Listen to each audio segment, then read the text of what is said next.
Online betting కేసులో నటి నిధి అగర్వాల్ ఇవాళ ఈడీ ఆఫీసులో విచారణకు హాజరవనున్నారు.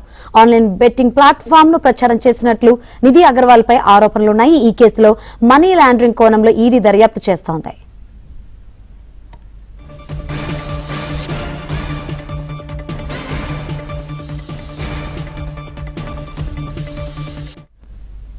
ఆన్లైన్ బెట్టింగ్ కేసులో నటి నిధి అగర్వాల్ ఈ రోజు ఈడీ ఆఫీసు విచారణకు హాజరవనున్నారు. మరిన్ని వివరాలు మా ప్రతినిధి శశి లైవ్ ద్వారా అడిగి తెలుసుకుందాం. శశి, అప్డేట్స్ ఏంటి? ఆన్లైన్ బెట్టింగ్ యాప్స్ ప్రమోషన్స్ కేసులో ఈడీ అధికారులు యాక్టర్ నిధి అగర్వాల్కు నోటీసులు జారీ చేశారు. నిధి అగర్వాల్ మరి కాసేపట్లో ఈడీ ఆఫీస్కు చేరుకునేటటువంటి అవకాశాలు అయితే ఉన్నాయి. ఆమె బెట్టింగ్ యాప్స్ ప్రమోట్ చేసినట్టుగా ఆమె మీద ఆరోపణలు ఉన్నాయి. ఇదే నేపథ్యంలో గతంలో మియాపూర్ పోలీస్ స్టేషన్లో నమోదైనటువంటి కేసు ఆధారంగా సిఐడి కూడా విచారణ చేపట్టింది. ఆ తర్వాత సిఐడి మియాపూర్ పోలీసులకు సంబంధించిన కేసు ఆధారంగా ఈడీ అధికారులు సైతం ఈసీఐఆర్ నమోదు చేసి 2025 నుంచి ఈ కేసును దర్యాప్తు కొనసాగిస్తూ ఉన్నారు. ఇప్పటికే ఈ బెట్టింగ్ యాప్స్ ప్రమోట్ చేసినటువంటి వ్యవహారంలో నటులను సినీ ఇండస్ట్రీకి సంబంధించిన నటులను కూడా ఇప్పటికే విచారించింది. వారికి సంబంధించిన స్టేట్మెంట్ రికార్డ్ చేసింది. తాజాగా ఇప్పుడు నిధి అగర్వాల్కు సైతం నోటీసులు జారీ చేయడంతో నిధి అగర్వాల్ ఇవాళ విచారణకు వచ్చే అవకాశాలు అయితే ఉన్నాయి. గతంలోనే ఆమెకు ఈడీ అధికారులు నోటీసులు జారీ చేసినప్పుడు గతంలో షూటింగ్కి సంబంధించినటువంటి బిజీ షెడ్యూల్ ఉండడంతో తనకు సమయం కావాలంటూ కూడా కోరింది. ఇదే నేపథ్యంలో మరోసారి ఈడీ అధికారులు ఇప్పుడు నోటీసులు జారీ చేశారు. ప్రధానంగా ఈమె జీత్ విన్ అనేటటువంటి ఒక బెట్టింగ్ యాప్ను ప్రమోట్ చేసినట్టుగా తెలుస్తోంది.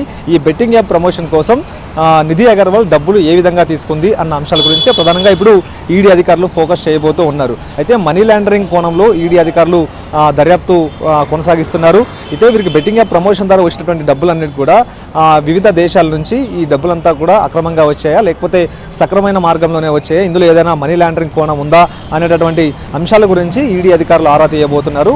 అందుకు అనుగుణంగానే నిధి అగర్వాల్కి సంబంధించినటువంటి బ్యాంక్ స్టేట్మెంట్లతో పాటు గతంలో జీత్ విన్ అనే ఒక బెట్టింగ్ యాప్ ప్రమోట్ చేసినటువంటి సందర్భంలో చేసుకున్నటువంటి ఒప్పందాలు ఈ అన్నిటికీ సంబంధించినటువంటి వివరాలతో తమ ముందు హాజరు కావాలంటూ కూడా చెప్పారు. కాబట్టి అందుకు అనుగుణంగానే ఇవాళ ఆమె విచారణకు హాజరయ్యేటటువంటి అవకాశాలు ఉన్నాయి. సో ఇదొక అంశం. అయితే గతంలో బెట్టింగ్ యాప్స్ నిర్వాహకులతో చేసుకున్నటువంటి ఒప్పందాలు, అందుకు సంబంధించినటువంటి ఈ ట్రాన్సాక్షన్స్ ఎంతకాలం ఆమె బెట్టింగ్ యాప్స్ ప్రమోషన్స్ కొనసాగించారు, కేవలం ఈ జీత్ విన్ మాత్రమేనా, ఇంకా వేరే ఏవైనా బెట్టింగ్ యాప్స్ ప్రమోషన్స్ చేశారా అనేటటువంటి అంశాల గురించి కూడా ఇప్పుడు ఈడీ అధికారులు ఆరా తీయబోతున్నారు. అందుకు అనుగుణంగానే కొన్ని రకాల డాక్యుమెంట్లను కూడా తీసుకురావాలంటూ కూడా చెప్పడంతో నిధి అగర్వాల్ అందుకు అనుగుణంగానే ఆ డాక్యుమెంట్స్తో ఈడీ విచారణకు హాజరయ్యేటటువంటి అవకాశాలు ఉన్నాయి. సో 2025 ఆ ప్రాంతంలో ఓ వ్యక్తి ఇచ్చినటువంటి ఫిర్యాదు ఆధారంగా మియాపూర్ పోలీసులు కేసు నమోదు చేశారు. సుమారుగా 25 మంది సెలబ్రిటీల మీద పోలీసులు కేసులు నమోదు చేశారు. ఆ తర్వాత ఆ కేసులో సెలబ్రిటీల సంఖ్య ఉండడం, ఆ తర్వాత మరోవైపు బెట్టింగ్ యాప్స్ ప్రమోషన్స్ సంబంధించినటువంటి వ్యవహారం అది కూడా లక్షల్లో ఉండడంతో ఆ కేసు కాస్త సిఐడికి బదిలీ అయ్యింది.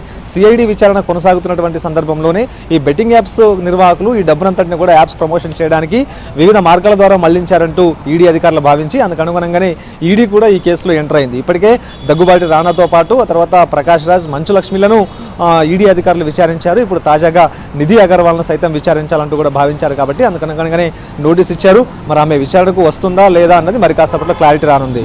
శంకర్.